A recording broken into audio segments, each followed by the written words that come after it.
رب اشرح لي صدري ويسر لي أمري واحلل عقدة من لساني يفقهوا قولي رب زدني علما وارزقني عملا سبحانك لا علم لنا إلا ما علمتنا إنك أنت العليم الحكيم.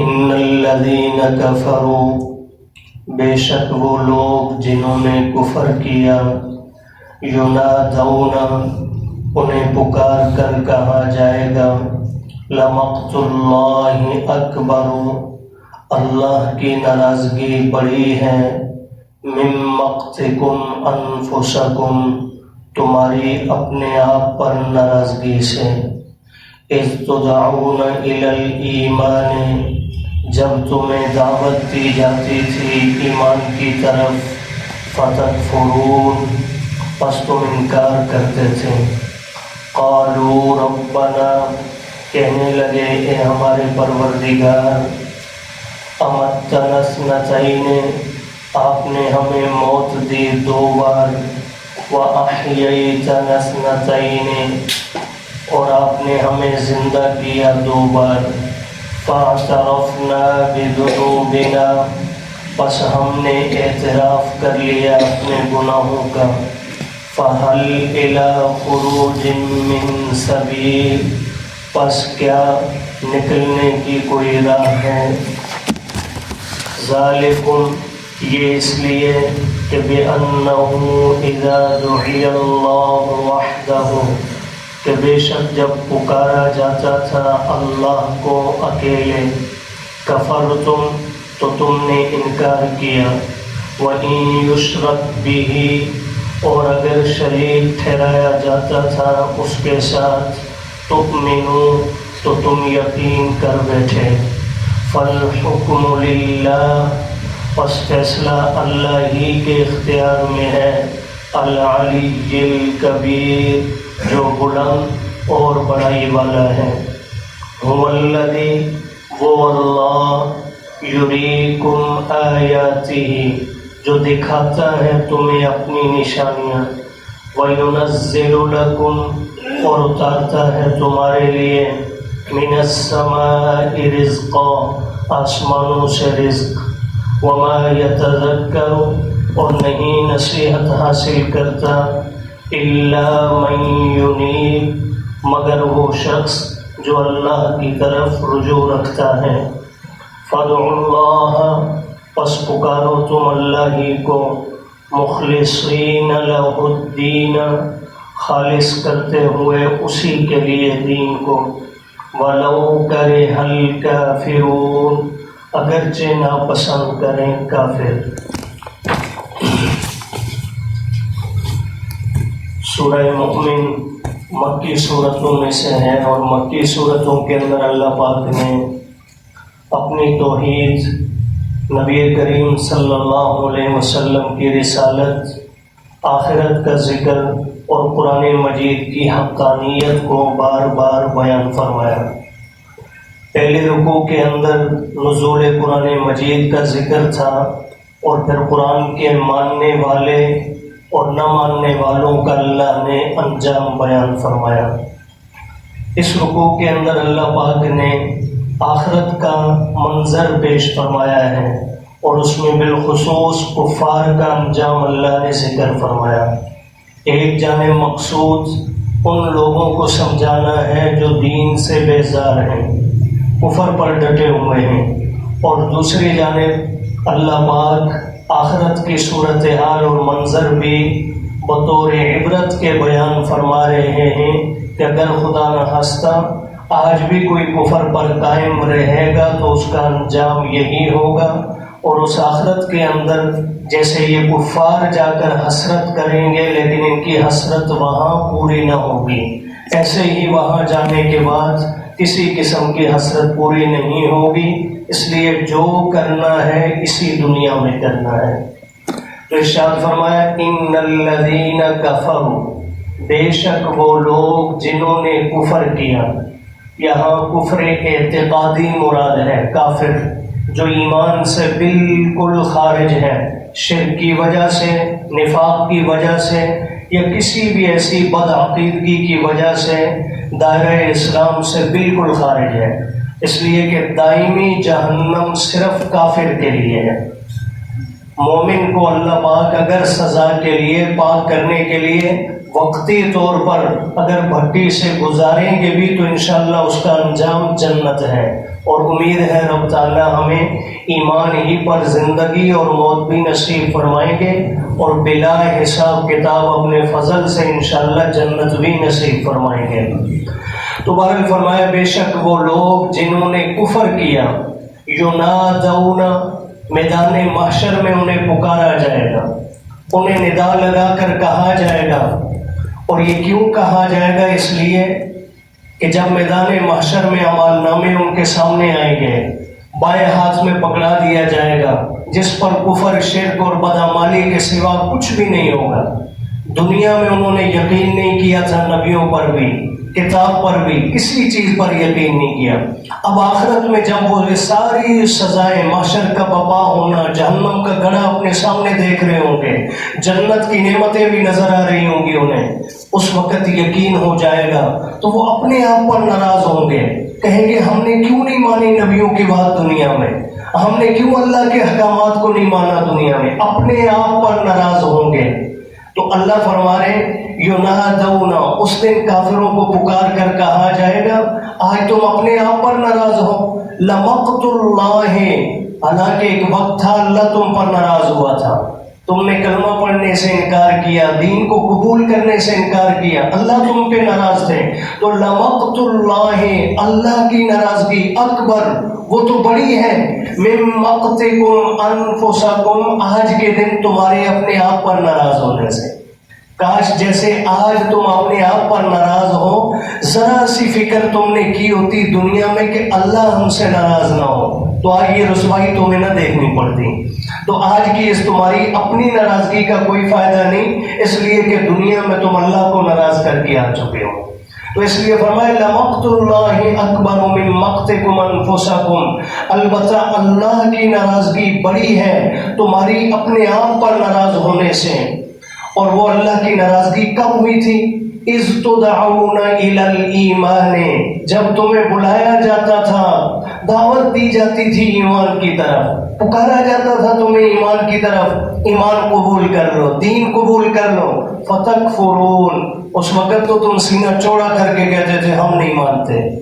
ابو جہل، عتبہ، شیبہ نے جو کیا، آج کی بھی باطل جو ہے یہی انداز اپنائے ہوئے ہیں۔ تو اللہ فرما رہے ہیں اس وقت کہا جائے گا جب تمہیں دعوت دی جاتی تھی ایمان کی طرف، بس تم انکار کرتے تھے، تو اس وقت تم نے اللہ کو ناراض کیا۔ تو آج کا تمہارا اپنے آپ پر ناراض ہونا، اس کا کوئی فائدہ نہیں۔ آگے اللہ فرما رہے ہیں قالو، یہ کفار سارے کے سارے اس وقت کہیں گے ربنا، اے ہمارے پروردگار، امتنا اثنتین، تو نے ہمیں موت دی 2 بار، واحییتنا اثنتین، تو نے ہمیں زندہ کیا 2 بار۔ اب اس سے 2 موت اور 2 زندگی سے کیا مراد ہے؟ اگرچہ اقوال بہت سارے ہیں، لیکن جمہور کی جو رائے ہے وہ یہ ہے، فرمایا پہلی موت سے مراد انسان کو اللہ رحم مادر کے اندر 4 ماہ گزرنے کے بعد جو زندگی اس کے اندر روح ڈال کر اسے عطا فرماتے ہیں، تو اس سے پہلے انسان مردہ ہے، اس میں کوئی کسی قسم کی جان نہیں۔ اس کے بعد اللہ نے روح ڈالی، جان ڈال دی، پھر جتنا عرصہ ماں کے پیٹ میں رہنا تھا وہاں رہا، پھر دنیا میں آیا، یہاں زندہ رہا۔ تو پہلی موت سے مراد وہ زندگی ملنے سے پہلے کے حالات ہیں، اور زندگی رحم مادر میں 4 ماہ کے بعد اللہ نے جس زندگی کی ابتدا فرمائی، اور یہ دنیا کے اندر آ کر اپنا وقت پورا کرنے تک جاری رہتی ہے۔